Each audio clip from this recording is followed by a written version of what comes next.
ایمن کے چہرے سے ہلکا سا خوف جھلک رہا تھا۔ آج تمہاری زبان پر کوئی پابندی نہیں، قیصر روم نے پرجلال لہجے میں کہا۔ جو کچھ تمہیں کہنا ہے بے خوف ہو کر کہہ ڈالو، تمہارے لیے امان ہے، سلامتی ہے۔ قیصر روم کی طرف سے اجازت ملتے ہی ایمن نے انتہائی پرسوز لہجے میں کہنا شروع کیا۔ ہرقل اعظم کو معلوم ہونا چاہیے کہ دمشق، اردن اور حمص سے آنے والے عیسائیوں کی جماعت کا ہر فرد جھوٹا ہے۔ یہ کہہ کر ایمن چند لمحوں کے لیے خاموش ہو گیا اور حاضرین مجلس کی دلی کیفیات کا جائزہ لینے لگا۔ اس خفیہ اجلاس میں موجود ہر فرد کے چہرے پر ایمن کے لیے نفرت کا رنگ جھلک رہا تھا، مگر قیصر روم کے چہرے پر غیر معمولی سنجیدگی طاری تھی۔ اس نے بڑے تحمل کے ساتھ اپنا دایاں ہاتھ بلند کرتے ہوئے کہا، ایمن، تم اپنا بیان جاری رکھو۔ دمشق اور اردن میں میرے بھی کچھ قریبی عزیز اور دوست رہتے ہیں۔ ان میں خوبصورت جوان عورتیں اور نوخیز دوشیزائیں بھی شامل ہیں۔ 2 ہفتے پہلے ہی میرا ایک دوست انطاکیہ سے آیا تھا۔ اس نے مقدس باپ اور بیٹے کی قسم کھا کر بتایا کہ ان کے علاقوں میں تمام عیسائیوں کی جان و مال و عزت و آبرو مکمل طور پر محفوظ ہیں۔ ایک بار پھر حاضرین مجلس کے چہروں کے رنگ بگڑ گئے۔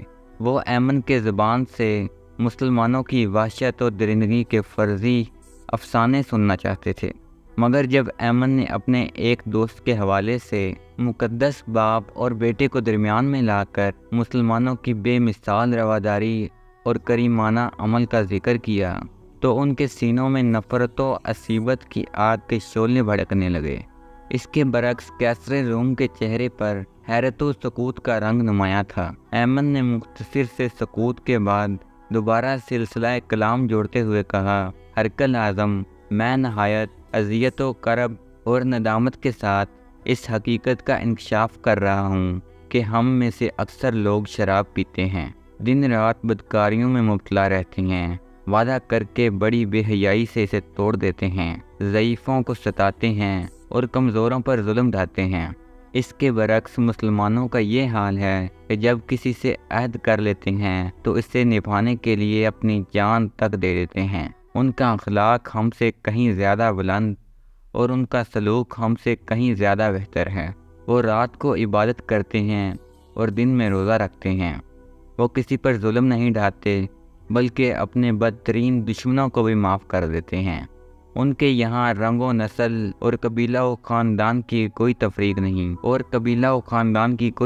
نہیں، وہ سب آپس میں برابر ہیں۔ اس لیے مسلمانوں کے ہر کام میں جوش اور استقلال ہوتا ہے۔ اگر ہم نے دمشق، اردن اور حمص کی شکست سے سبق حاصل کر کے اپنے کردار نہیں بدلے تو ایمن نے جان بوجھ کر اپنی بات ادھوری چھوڑ دی تھی، مگر قیصر روم کے ساتھ تمام حاضرین مجلس بھی سمجھ گئے تھے کہ وہ کیا کہنا چاہتا ہے۔ پھر وہی ہوا جس کی طرف ایمن نے اشارہ کیا تھا۔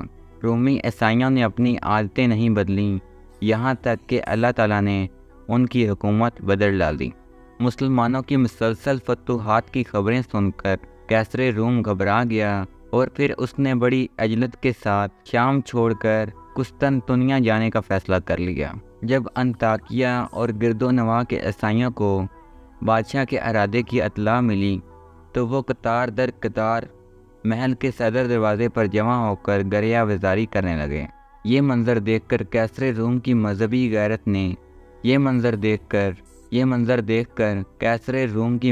غیرت نے جوش مارا اور پھر اس نے مسلمانوں سے مقابلہ کرنے کا اعلان کر دیا۔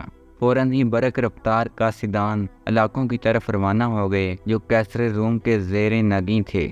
ہرقل اعظم نے تمام عیسائی حاکموں کے نام ایک ہی فرمان جاری کیا تھا کہ عیسائیت کو مسلمانوں سے شدید خطرہ لاحق ہے، صلیب تمہیں پکار رہی ہے۔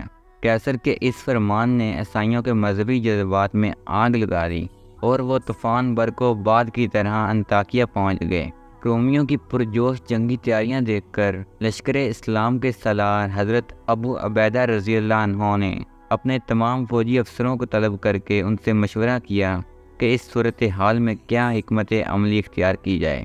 رومیوں کی پرجوش جنگی تیاریاں دیکھ کر لشکر اسلام کے سالار حضرت ابو عبیدہ رضی اللہ عنہ نے اپنے تمام فوجی افسروں کو طلب کر کے اپنے تمام فوجی افسروں کو طلب کر کے ان سے مشورہ کیا کہ اس صورتحال میں کیا حکمت عملی اختیار کی جائے۔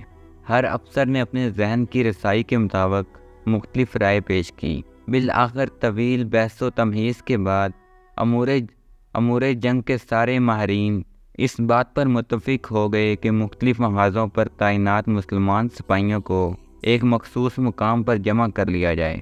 نتیجتاً تمام مجاہدین اسلام دمشق میں یکجا ہو گئے۔ اس کے بعد حضرت ابو عبیدہ رضی اللہ عنہ نے مقبوضہ علاقوں کے عیسائی مردوں کو ایک طویل و عریض میدانوں میں جمع کر کے ان سے مختصر خطاب کیا۔ ہمیں افسوس ہے کہ ہم اپنی بے پناہ مصروفیات کے باعث تم لوگوں کی حفاظت کی ذمہ داری نہیں لے سکتے، اس لیے جزیے کی ساری رقم واپس کی جاتی ہے۔